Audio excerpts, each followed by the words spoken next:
भगवान गौतम बुद्ध कहते हैं कि बुरे समय में तो जागती है अच्छी भावनाएं, लेकिन हालात बदलते ही जाग जाता है लालच। तो दोस्तों, वीडियो को पूरा वॉच करना, और अगर आप हमारे चैनल पर पहली बार आए हैं तो इसे लाइक सब्सक्राइब जरूर करें। चलिए बढ़ाते हैं एक छोटी सी कहानी की ओर जो हमें बहुत बड़ी सीख प्रदान करेगी। जो हमारे एक व्यापारी की नाव पानी में डूब रही थी। तभी व्यापारी को एक मछुआरा दिखाई दिया। उसने मछुआरे से कहा कि मुझे बचा लो, मैं तुम्हें मेरी पूरी धन संपत्ति दे दूंगा। जब कोई व्यक्ति बुरे समय में फंसता है, तब उसके मन में अच्छी भावनाएं जागने लगती है। वह अच्छे काम करने का मन बनाता है और सोचता है कि हालात ठीक हो जाएंगे तो सभी बुरे कामों से दूर ही रहेगा। लेकिन जैसे ही हालात बदलते हैं, लालच जाग जाता है और अपनी अच्छे बातें व्यक्ति भूल जाता है। इस संबंध में एक लोक कथा प्रचलित है। जानिए ये कथा। दोस्तों, वीडियो को लाइक भी करते चले। कहानी एक व्यापारी की। पुराने समय में एक व्यापारी नदी किनारे एक नगर में रहता था।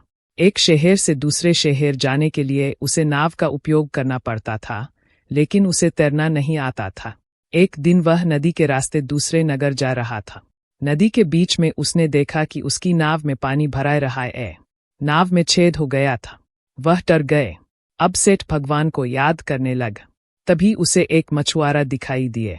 सेठ ने मछुआरे को आवाज लगाई और कहा कि मेरी नाव डूब रही है, मुझे तैरना नहीं आता, मुझे बचा लो, मैं तुम्हें मेरी पूरी संपत्ति दे दूंगा। मछुआरा अपनी नाव लेकर उसके पास पहुंचा और व्यापारी को बचा लिए।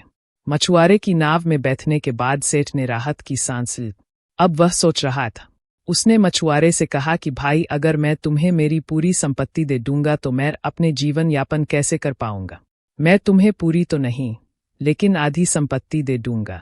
कुछ देर बाद व्यापारी फिर बोला, भाई, मेरे परिवार में पत्नी और बच्चे भी हैं, मेरी संपत्ति में उनका भी हक है। मैं तुम्हें आधी नहीं, 1/4 संपत्ति दे दूंगा। मछुआरा व्यापारी की बात कोई जवाब नहीं दे रहा था। जब नाव किनारे पर पहुंच गई तो व्यापारी ने सोचा कि मैं अब सुरक्षित हूं। इस मछुआरे ने मेरी जान बचा के कोई बड़ा काम नहीं किए, ये तो इसका फर्ज था। मानवता के नाते इसे मेरी मदद करनी ही थी। व्यापारी ने मछुआरे को थोड़े से पैसे देने चाहे, लेकिन मछुआरे ने ये भी लेने से मना कर दिए।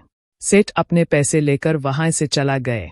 भगवान गौतम बुद्ध कहते हैं कि व्यक्ति बुरे हालातों में अच्छे काम करने प्रण लेता है, लेकिन जब हालात उसके पक्ष के हो जाते हैं तो उसके मन में लालच जाग जाता है और वह अपनी बात से ही पलट जाता है।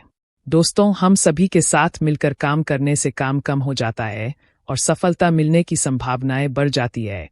सभी के साथ मिलकर काम करने से काम कम हो जाता है और सफलता मिलने की संभावनाएं बढ़ जाती है। भगवान गौतम बुद्ध कहते हैं कि समस्या चाहे जितनी बड़ी हो, उसकी वजह को समझ लेंगे तो उसका हल बहुत जल्दी मिल जाएगा। जिस तरह बुद्धिमान लोगों को सलाह की आवश्यकता नहीं होती है और मूर्ख लोग सलाह स्वीकार नहीं करते हैं। किसी का दुख दूर करना चाहते हैं तो हम में दुख सहन करने की क्षमता होनी चाहिए। एक बार की बात है, एक नए शिष्य ने गुरु से कहा कि कोई ऐसा तरीका बताएं जिससे मैं हर परेशानी को दूर कर सकूं। समस्या कैसी भी हो, अगर हम उसकी जड़ को यानी उसकी वजह को समझ लेंगे तो हमें उस समस्या को आसानी से हल कर सकते हैं। कहानी के अनुसार पुराने समय में एक विद्वान संत के आश्रम में एक नया शिष्य आए। पहले ही दिन शिष्य ने गुरु से कहा कि गुरुजी, मुझे कोई ऐसा तरीका बता दीजिए जिससे मैं हर परेशानी को हल कर सकूं। मैं सफल इंसान बनना चाहता हूं। गुरु ने नए शिष्य से कहा कि ठीक है, मैं तुम्हें कामयाबी का रास्ता बता तो दूंगा, लेकिन पहले तुम मेरी बकरी को खूंटे से बांध दो। ये बात कहते हुए गुरु ने बकरी की रस्सी शिष्य को पकड़ा दी। बकरी बहुत आक्रामक स्वभाव की थी। वह संत के अलावा किसी और के काबू में नहीं आती थी। जैसे ही रस्सी लड़के ने पकड़ी, बकरी उछलकूद करने लगे। नया शिष्य कोशिश करने लगा कि किसी तरह इसे खूंटे से बांध दिया जाए। बहुत कोशिश करने के बाद भी लड़का उस बकरी को खूंटे से बांध नहीं पा रहा था। जब लड़के को ये समझ आया कि इसे आसानी से बांधा नहीं जा सकता है तो उसने चतुराई से काम लिए। लड़के ने पहले बकरी को पकड़ा और उसके चारों पैर रस्सी से बांध दिए। इसके बाद आराम से उसने बकरी को खूंटे बांध दिए। ये सब संत देख रहे थे। संत प्रसन्न हो गए और उन्होंने कहा कि तुमने दिमाग का बहुत अच्छा इस्तेमाल किया है। अगर हम इसी तरह किसी भी समस्या की जड़ को यानी वजह को पकड़ लेंगे तो वह समस्या बहुत ही आसानी से हल हो जाएगी और हमें सफलता मिल जाएगी। संत ने शिष्य को समझाया, अगर लोग आलोचना कर रहे हैं तो उस पर ध्यान नहीं देना चाहिए, अपना काम ईमानदारी से करें।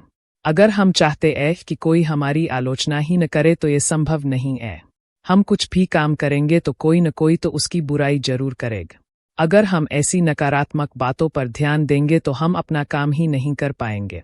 इस संबंध में एक लोक कथा प्रचलित है। एक बार की बात है, पुराने समय में एक संत अपने शिष्य के साथ किसी गांव के बाहर कुटिया बनाकर रह रहे थे। जब आसपास के लोगों को उनके बारे में मालूम हुआ तो लोग संत के पास पहुंचने लगे। संत बहुत विद्वान थे। लोग उन्हें अपनी समस्याएं बताते और संत उनका हल बता देते थे। संत अपने उपदेशों की वजह से काफी प्रसिद्ध हो गए थे। इससे उनका शिष्य भी खुश था। गांव में ही एक पंडित रहता था। उसे अपने भविष्य की चिंता सता रही थी। उसे लग रहा था कि संत गांव के लोगों का भरोसा जीत रहा है। इससे उसके यजमान कम हो जाएंगे, लोग पूजा पाठ नहीं कराएंगे। पंडित अपना प्रभाव कम होने का खतरा महसूस कर रहा था। उसने गांव के लोगों के सामने संत की बुराई करना शुरू कर दिए। कुछ ही दिनों में गांव के काफी लोग पंडित के साथ हो गए और संत को ढोंगी कहने लगे थे। एक दिन संत के शिष्य ने ये बातें सुन ली। वह तुरंत अपने गुरु के पास पहुंचाए और पूरी बात बताई। संत ने शिष्य को समझाया कि जब हाथी किसी गांव में आता है तो कुत्ते भौंकते ही है, लेकिन हाथी अपनी चाल में चलता रहता है। ठीक इसी तरह हमें भी इन नकारात्मक बातों पर ध्यान नहीं देना चाहिए। हमें सिर्फ अपना काम ईमानदारी से करना है।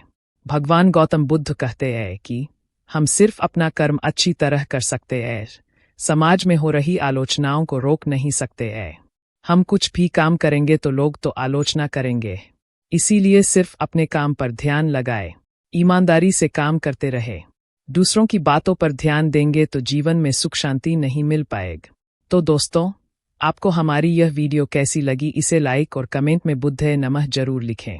और अगर आप हमारे चैनल पर पहली बार आए हैं तो इसे सब्सक्राइब करें।